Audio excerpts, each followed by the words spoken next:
ያደርገዋል። ጥፍሩን በጥርሱ እንትን ያደርገዋል። ምንድነው የሚባለው በአማርኛ? የኔ ሀድ ቦጨረው ነከሰው።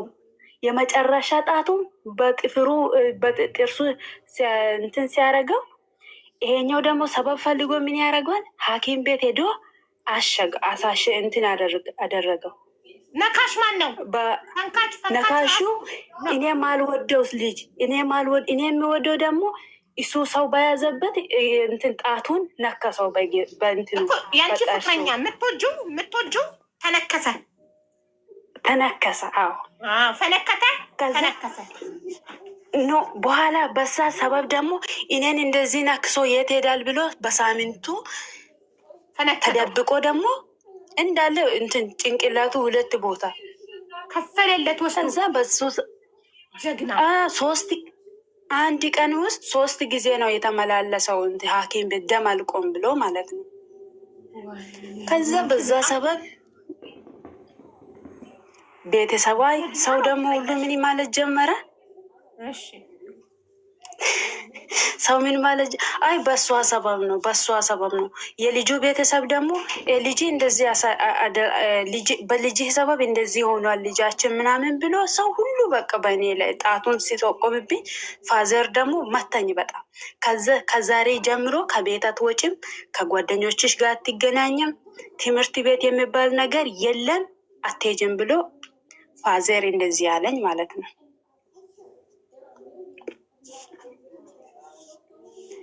ፋዘር ትምህርት ቤትም የለም፣ በቃ በአንቺ ሰበብ እንደዚህ ተደርጌያለሁ፣ እንደዚህ ሆኛለሁ።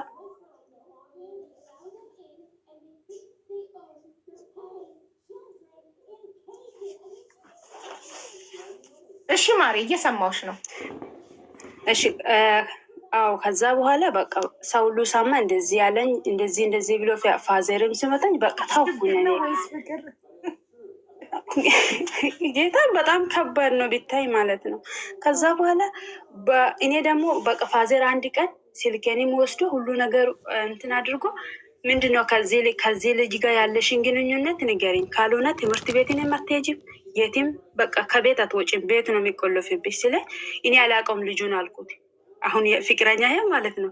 ለምንድነው ማታውቂው? በአንቺ ሰበብ ነው ብሎ ሰው ሁሉ እንደዚህ እያለኝ ነው ስለኝ እኔ አላቅም። ይሄ ልጁ እንትን ቤተክርስቲያን ስለምመላለስ እዛ እሱም ሲሄድ ነው የሚያገኘው፣ እኔም ሲሄድ ነው የሚያገኘኝ። ከዛ ውጭ ሌላ ምንም አይነት ግንኙነት የለንም አልኩት። እንደዛ ከሆነ ግድ የለሽም ምን ላግዝሽ? እሺ በፍቅረኝነት ስንት ዓመታት ቆያችሁ? 8 ዓመት ውዴ። 8 ዓመት በፍቅረኝነት እና እሺ አጠር አድርገን ልንገርሽ 2009 ነው የተገናኘው። ስለ ጉልበትሽ አምላክ ልባችን ወረደ። 8 ዓመት በፍቅረኝነት?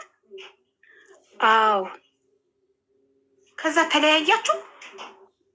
ውዴ አልተለያየንም። እሺ ሌላው ይቅርና የት ልድረስ መሰለሽ? ከዛ በኋላ እሱ ውጭ ነበሩ ጓደኞች። 6 ዓመት ይቀረናል። ኧረ በማዬ ትቻለሁኝ እኮ ሌላውን ልተውና መጨረሻ ላይ የእሱ ወንድሞቹ ሌላ ሀገር ነበሩ ውጭ። ከዛ እነሱ ደግሞ እሱን እንወስደዋለን፣ እሱ ወደኛ ይመጣል አሉ። ከዛ እኔም ደግሞ የምትሄድ ከሆነ እኔ ከአንተ ጋር እንደዚህ አይነት ሬሌሽን አልጀምርም አልኩት። ከዛ የሚቀር ነገር ከሆነ ውጭ ማሄዱ ይቀራል እንጂ ከአንቺ ጋር ነኝ፣ አንቺን አልተውም አለኝ። ከዛ በኋላ አይ እንደዚህ አይነት ነገር ከሆነ አንተም የምትሄድ ከሆነ እኔም ደግሞ አረብ ሀገር ልሄድ አልኩት። ከዛ በኋላ እሺ እንደዛ ከሆነ ሂጂና እኔም ሄጄ ሰራ አድርገን ቶሎ እንገናኛለን ስላኝ እሺ ብዬ ቤሩት ሄድኩኝ። ቤሩት ሲሄድ ማለት ነው ሀውዬ ቤሩት ሄድኩኝ። እኔ መጀመሪያ አዲስ ነኝ፣ ለሀገሩ አዲስ ነኝ። ምንም ሁሉ ነገሩ ለእኔ አዲስ ነበረ። ከዛ ሄድኩኝ። እናቴ ምግብ አልበለም፣ ውሃ አልጠጣ። በጣም በቃ ጨነቀኝ። መልቀስ ነው ነገጠበህ። በቃ ሴትዮ ምን ሆናለች ብላ በየቀኑ የት ይወስደኛለች? መክተብ ሲወስዱኝ ምን ይላለሁ? አንዴ አያቴ ሞታለች እላለሁ፣ በሳምንቱ ስትወስደኝ እንትና ሞተዋል እላለሁ። ግን በቃ ምን ልበልሽ መስራት አልቻልኩም። መልቀስ ነው ብቻ። ከዛ በኋላ ምን ቢሆን ጥሩ ነው ወደ ኢትዮጵያ መግባት ይፈልጋለሁ አልኳቸው። ለምንድን ነው የምትገቢው? እኔ በቃ መስራት አልችልም። በየሳምንቱ ደግሞ እሱ ጋር ብቻ ነው የሚደውለው ስልክ። የቤተሰብ ስልክ ሲባል የእሱ ስልክ ነው የሰጠሁት። ስልክ የለኝም። ከዛ በኋላ በቃ እሱ ጋር ደውዬ መልቀስ ብቻ ነው። እሱም ያለቅሳል፣ እኔም አለቅሳለሁ። ከዛ ቲተሽ ነይ አለኝ። ቲተሽ ነይ ሲለኝ 4 ወር ብቻ ቆይቼ ወደ ኢትዮጵያ ገባሁኝ። ምን ሆነች ሲሉኝ አሞኝ ነው አልኳቸው። ቤተሰቦች ምንም ስለማያውቁ እሽ አሞሽ ነው? አዎ በጣም ካሲቼም ስለነበረ እውነት መስሏቸው እሽ ብሎ ተቀበሉኝ። ከዛ በኋላ እኔ ኢትዮጵያ እንደገባሁ ደግሞ የእሱ ቪዛ መጣና ወደ ቶሎ ብላይ ውጣ ተባለ።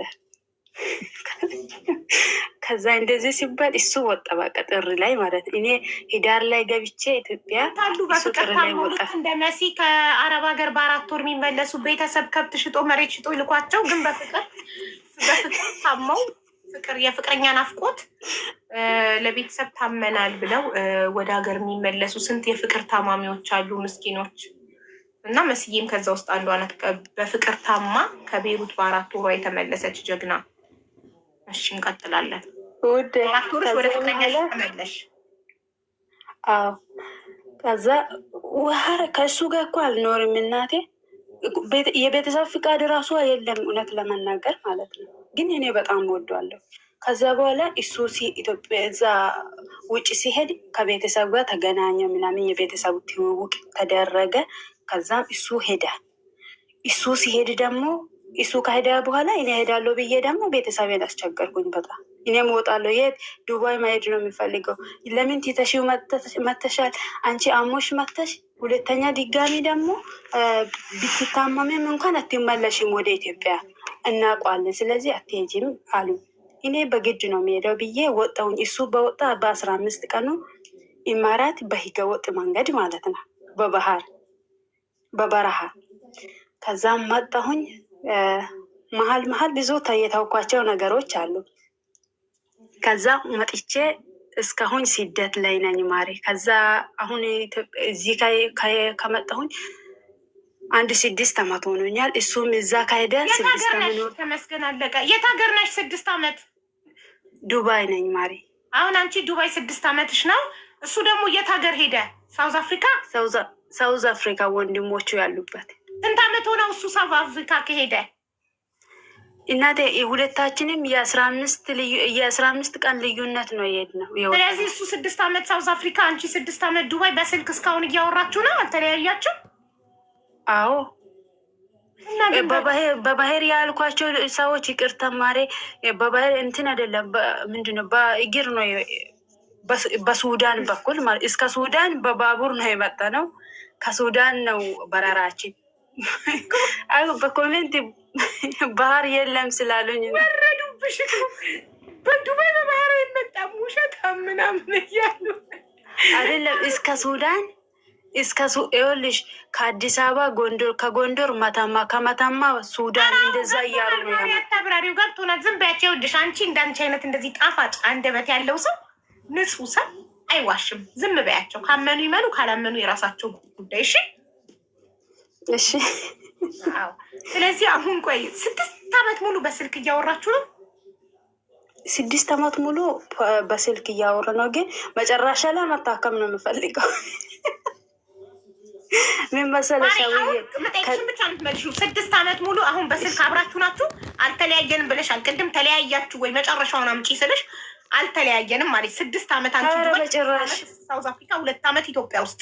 ስለዚህ 8 ዓመት በስልክ 6 ዓመት ኢትዮጵያ፣ በአካል 2 ዓመት፣ 8 ዓመት በፍቅረኝነት አብራችሁ ናችሁ ወይ? እስካሁን አብረን ነው ማሪ። አላማችሁ 16 ዓመት በፍቅረኝነት የመቆየት ነው? ከዛም በኋላ ነው የምትጋቡ የምታስቡት? ምንድን ነው አላማችሁ? በጭራሽ። አሁን ያኔ ፈጣሪ ረድቶን ብዙ ነገር አድርገናል። እኔም መጨረሻ ምን መሰለሽ ሀሳብ የሚጠይቅሽ የሚፈልገው ነገር ቢኖር እሱም እኔ ያለሁበት ይለኛል። እኔ ደግሞ እሱ ያለበት ማሄድ አልፈልግም። ምክንያቱም ብዙ አብዛኞቻችሁ ታውቁታላችሁ ብዬ አስባለሁ። እዛ እነሱ ያሉበት ሀገር ምንም ሰላም የለም። በጣም የጭንቀት ሀገር ነው ቢታይ ማለት ነው። በጣም ነው የሚጨንቀው። አዎ እኔም ኢትዮጵያ እንግባ እያልኩኝ ነው። እሱ ደግሞ ወደ እሱ እንዲሄዱ፣ እኔ ግን ወደ እሱ ማሄድ ከስደት ወደ ስደት ማሄድ በጣም ደከመኝ ቢታይ። ስለዚህ እኔ አላቅም ብቻ ግን በዛ ሰበብ እኔ በቃ ጭቅጭቅ ውስጥ እየገባሁ ሳላስበው ያኔ የማልወደው ባህሪዬን እያሳየውኝ ነው ቢታይ ማለት ነው። ገብቶሻል እኮ በአንድ ሰው ውሳኔ አይሆንማ። አንቺ ኢትዮጵያ መኖር ስለፈለግሽ፣ እሱ ደግሞ ሳውዝ አፍሪካ መኖር ስለፈለገ አንድ መፍትሄ ማግኘት አለባችሁ። ሁለታችሁ ተነጋግራችሁ አንዳችሁ መስዋዕትነት ከፍላችሁ ወይ አንቺ ወይ እሱ መስዋዕትነት ከፍላችሁ ወይ እሱ የመረጠው ሀገር ወይ አንቺ የመረጥሽው ሀገር ሄዳችሁ ለመኖር ይሄ የሁለታችሁ ተቆርጦብኛል። ልቤ ወረደ። ልደግም ነው እንደገና። ሁለታችሁ ናችሁ የምትወስኑት። መሲ አሁን እየሰማሽኝ ነው ማሬ? አዎ እየሰማሁሽ ነው ውዴ። አዎ ይሄንን ማንም መወሰን አይችልም። እናንተ ሁለታችሁ። እሱ ሳውዝ አፍሪካ እንኑር ይላል፣ አንቺ ኢትዮጵያ እንኑር ትያለሽ። አንቺ ከዱባይ ወደ ሳውዝ አፍሪካ ነይ ይልሻል። እሱ ደግሞ አንተ ከሳውዝ አፍሪካ ወደ ኢትዮጵያ ግባ፣ እኔም ከዱባይ ልግባና ሀገራችን ላይ ተጋብተን ወልደን እንኑር ትያለሽ። እሱ ደግሞ ሳውዝ አፍሪካ ነይ ይልሻል። ምናልባት ከኢትዮጵያ ኑሮ እዛ ተሽሎ ሊሆን ይችላል እሱ ነው የሚልሽ። ተነጋገሩበት። አንቺ ምክንያትሽን አቅርቢ፣ እሱ ምክንያቱን ያቅርብ። የሁለታችሁ ሚዛን ላይ ይቀመጥ።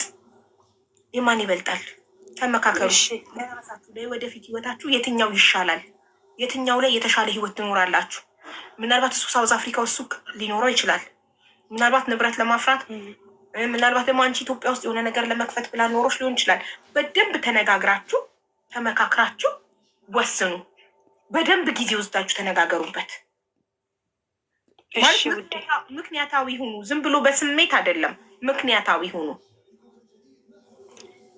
ገባሽ? እሺ።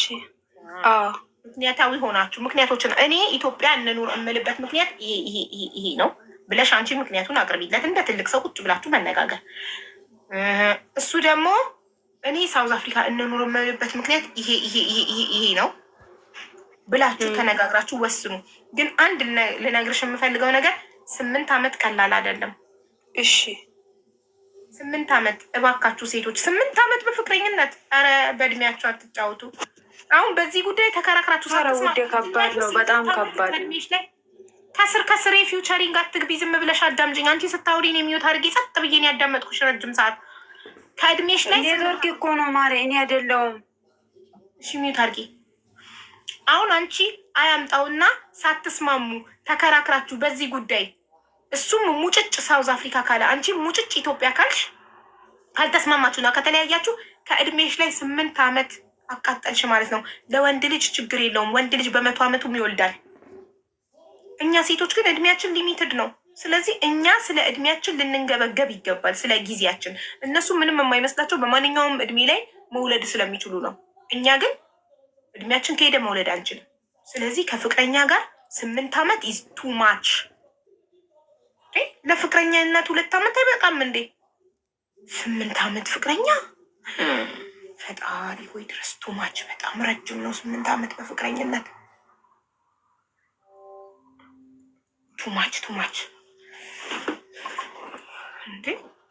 በይህቴ በደንብ አስቢበት፣ ተመካከሩና ሌላ ደግሞ እንደገና አመታት እንዳትጨምሩ። ቶሎ ወደ ውሳኔ ግቡ፣ ተነጋገሩ። እሺ ወስኑ።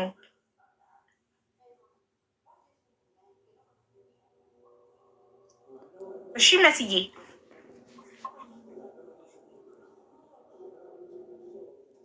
እኛም እስከ 75 መውለድ እንችላለን። በአርቴፊሻል ነው፣ በተፈጥሮ ሳይሆን በአርቴፊሻል። ብዙ ብር ከፍለሽ ሐኪም ቤት ሄደሽ ከዚህ የዘር ፈሳሽ ከሱ ተወስዱ ምናምን ወደ አንቺ ማህፀን ምናምን በአርቴፊሻል ማህፀንም መውለድ ትችላለሽ። እንደዛ ግን ለምን በተፈጥሮ ፈጣሪ በሰጠን መንገድ እስከ 45 ቶሎ አንጠቀምበትም? ይሄ በገንዘብ ስለምትተማመኑ እኛም እስከ 75 እንወልዳለን የምትሉ እሱ እስከምትሞቺ መውለድ ትችላለሽ ከፈለግሽ። ግን በአርቴፊሻል መንገድ ፈጣሪ በሰጠሽ መንገድ አይደለም።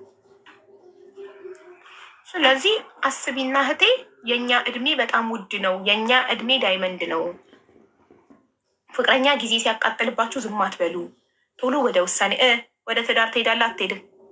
እኔ ገና ነኝ ካለ እሺ ወንድሜ መቸቻው ብለሽ ቅይስ ላጥ ቶሎ ወደ ትዳር የማይፈራውን ቶሎ የሚወስነውን ላጥ አርገሽ አግብተሽ መውለድ ቶሎ።